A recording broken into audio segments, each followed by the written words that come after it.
زندگی بھر اس کو یاد آتا ہے بات، جانے کتنے خواب کرتے ہیں سفر بچے کے ساتھ، گھر سے پہلی بار جب اسکول لے جاتا ہے باپ، عمر بھر رہتی ہے اس بیٹے کے دل میں ایک خواہش، جب ترقی دیکھنے سے پہلے مر جاتا ہے باپ،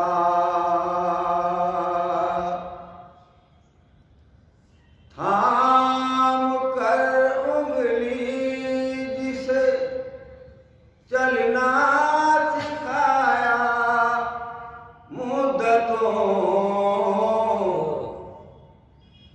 تھام کر انگلی جسے چلنا سکھایا مدتوں،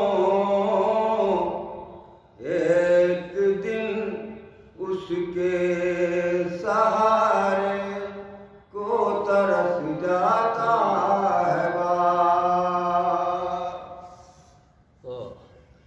جب نمایاں کامیابی چومے بیٹے کے قدم، نظر دلواتی ہے ماں سجدے میں گر جاتا ہے باپ،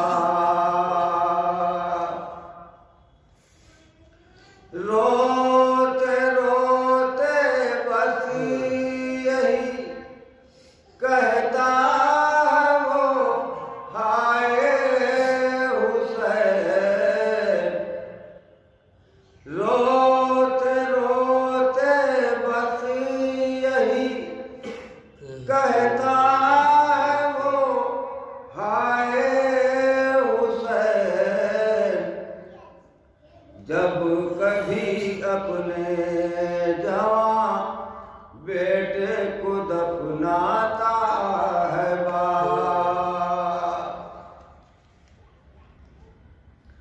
کوئی ان بچوں سے پوچھے کیا ہے شادی کا مزہ،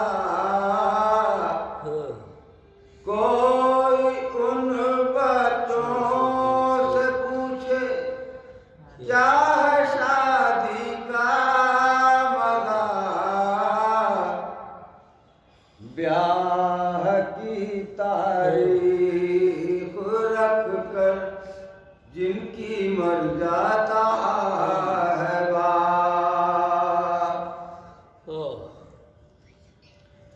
روز عاشوراء بنا دیتی ہے ماں سقا ہمیں، روز عاشوراء بنا دیتی ہے ماں سقا ہمیں، ایک چھوٹا سا اٹھانے کو علم لاتا ہے باپ،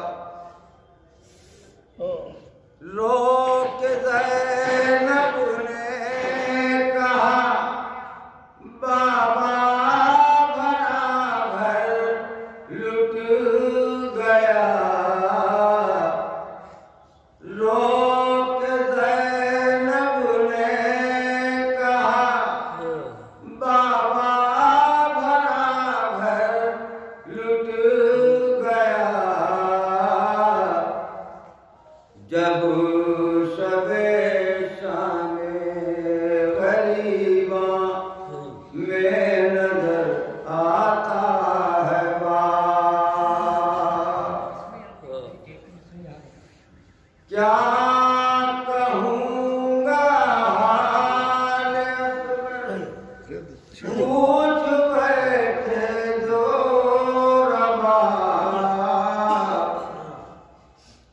کیا کہوں گا حال اکبر پوچھ بیٹھے جو ربا آگے جاتا ہے کبھی پیچھے پلٹ آتا ہے مانگنے آتی ہے جب دربار میں باغے فدق مانگنے آتی ہے جب دربار میں باغے فدق غمزدہ بیٹی کو جانے کتنا یاد آتا ہے بات ہو نہیں والی ہے شام غریباں کی سحر ہو نہیں والی ہے شام غریباں کی سحر بازوؤں کو چوم کر بیٹی کو سمجھاتا ہے باپ قید خانے میں ہوا کوہرام بچی مر گئی قید خانے میں ہوا کوہرام بچی مر گئی خواب میں ایک شب سکینہ کو نظر آتا ہے باپ یہ عزاداری کا صدقہ ہے جو برزخ میں رضا یہ عزاداری کا صدقہ ہے جو برزخ میں رضا مجلسوں میں روتے ہیں ہم اور جزا پاتا ہے باپ دن ڈھلے جب کر کے مزدوری رضا آتا ہے باپ نعرے حیدری نعرے سلام محمد وآل محمد نعرے حیدری نعرے سلام محمد وآل محمد حضرات مرتضیٰ صدر الحمد مرتضیٰ سورہ توحید تلاوت سماعت مرحوم ممتاز مرزا صاحب نے ہمارا الحمد للہ رب العالمین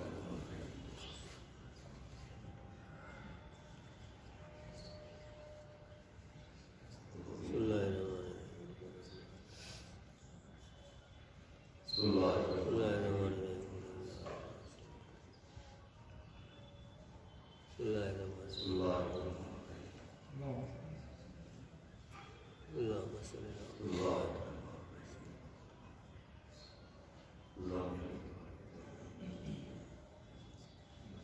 اللهم صل على محمد وآل محمد فاتحہ بسم الله الرحمن الرحيم الحمد لله رب بسم العالمين اللہ الرحمن الرحیم صراط الذين أنعمت عليهم اللهم صل على محمد وعلى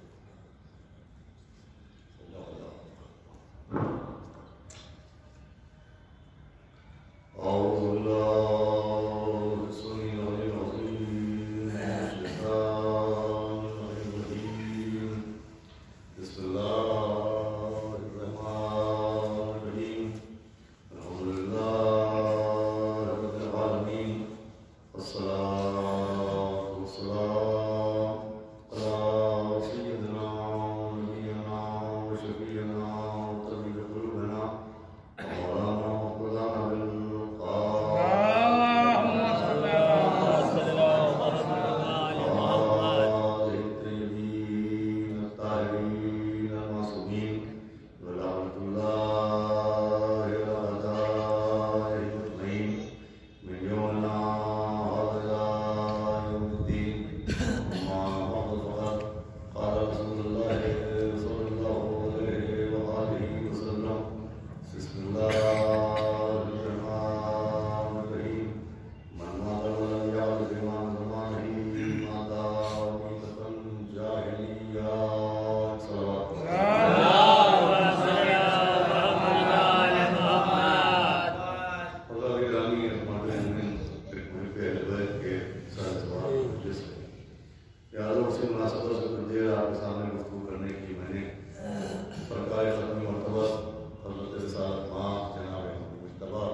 ماننا اور ہوتا ہے، پہچاننا اور ہوتا ہے، اقرار اور ہوتا ہے، عرفان اور ہوتا ہے۔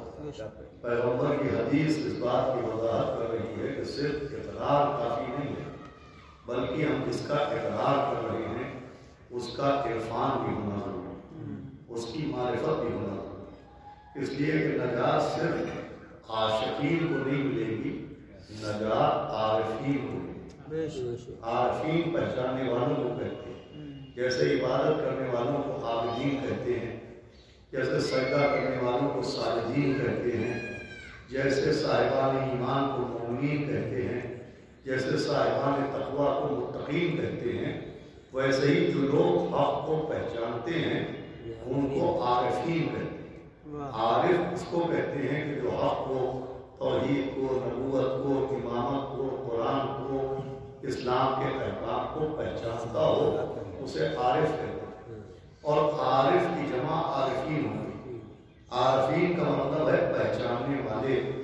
اب یہ پہچاننا اتنا ضروری ہے کہ خود قرآن میں جہاں عابدین کی صفتیں بیان کی گئیں، جہاں مومنین کے فضائل بیان کیے گئے، جہاں متقین کے خصائل بیان کیے گئے، وہی عارفین کی بھی پہچان بیان کی گئی، تاکہ لوگ پہچانیں کہ پہچاننے والا کون ہے، لوگ معرفت حاصل کریں کہ معرفت رکھنے والا کون ہے۔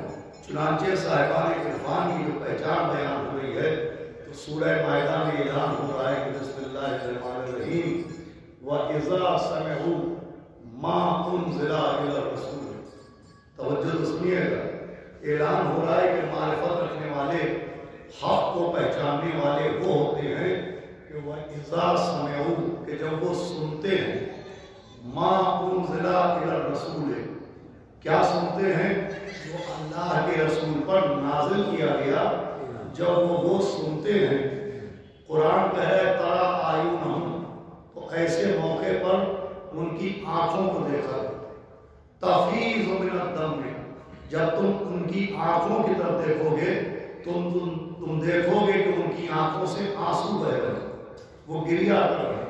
اور یہ آنسوؤں کا بہنا پہچان ہے کہ مما عرفوا من الحق، کہ وہ حق کو پہچانتے ہیں۔ صلوات بھیجے محمد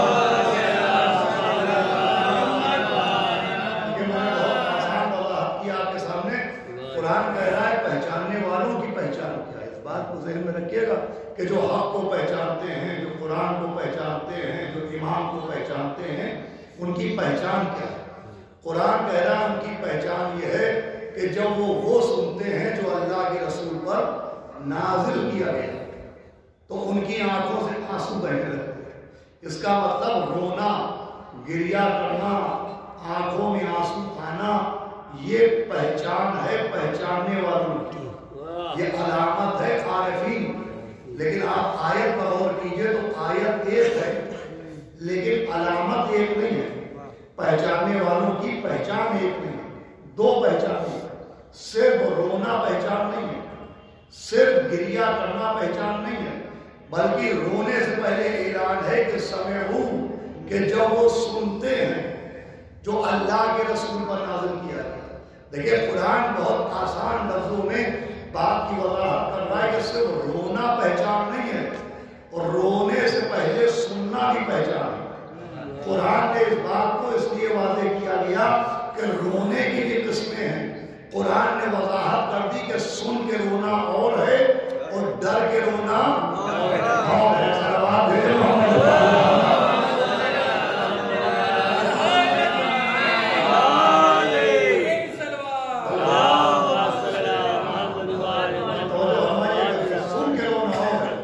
عارفین کی پہچان یہ کہ وہ صرف روتے نہیں ہیں، رونے سے پہلے سنتے ہیں۔ یعنی دو پہچانے ہیں، دو سیکشن ہیں، دو حصے ہیں۔ ایک حصہ ہے سننا اور دوسرا حصہ ہے رونا۔ اور جو فرمائیے گا عارفین کی دو پہچانیں، ایک پہچان ہے پہلے وہ سنتے ہیں اور سننے کے بعد روتے ہیں۔ اب کیا سنتے ہیں؟ وَإِذَا سَمِعُوا مَا أُنزِلَ إِلَى الرَّسُولِ، کہ جو اللہ کے رسول پر نازل کیا گیا۔ غور کیجئے گا، اللہ کے رسول پر جو نازل کیا گیا پہلے وہ سنتے ہیں۔ اب اللہ کے رسول پر کیا نازل کیا گیا؟ تو یوں پورا قرآن اللہ کے رسول پر نازل کیا گیا۔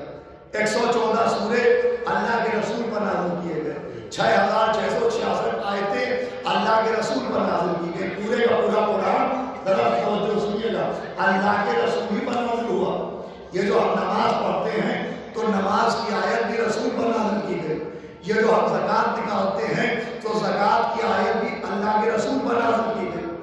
لیکن آپ نماز کی آیت کی تلاوت کیجیے، بسم اللہ الرحمن الرحیم، اقیموا الصلاۃ، یہ ہے آیت نماز، وآتوا الزکاۃ، یہ ہے آیت زکوٰۃ۔ غور کیجیے گا، قرآن میں نماز کا ذکر بھی ہے، زکوٰۃ کا ذکر بھی ہے، حج و روزہ کا ذکر بھی ہے، مگر جتنی آیتیں ساری آیتیں اللہ کے رسول ہی پر نازل ہوئی۔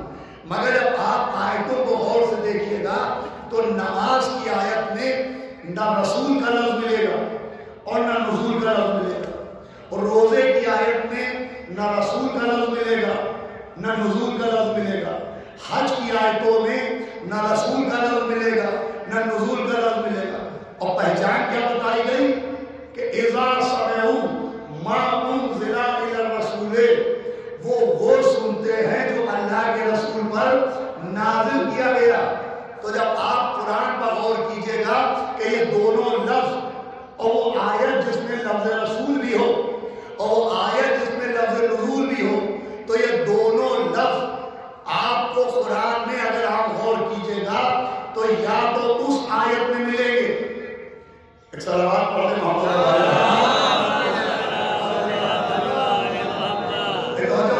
نماز کی آیت میں نہ لفظ رسول ہے نہ لفظ نزول ہے، روزے کی آیت میں نہ لفظ رسول ہے نہ لفظ نزول ہے، یہ دونوں لفظ یا تو اس آیت میں ملیں گے جس میں عارفوں کی علامت بیان ہوئی ہے، یا اس آیت میں ملیں گے جس میں مولا علی کی ولایت بیان ہوئی ہے۔ بسم اللہ الرحمن الرحیم،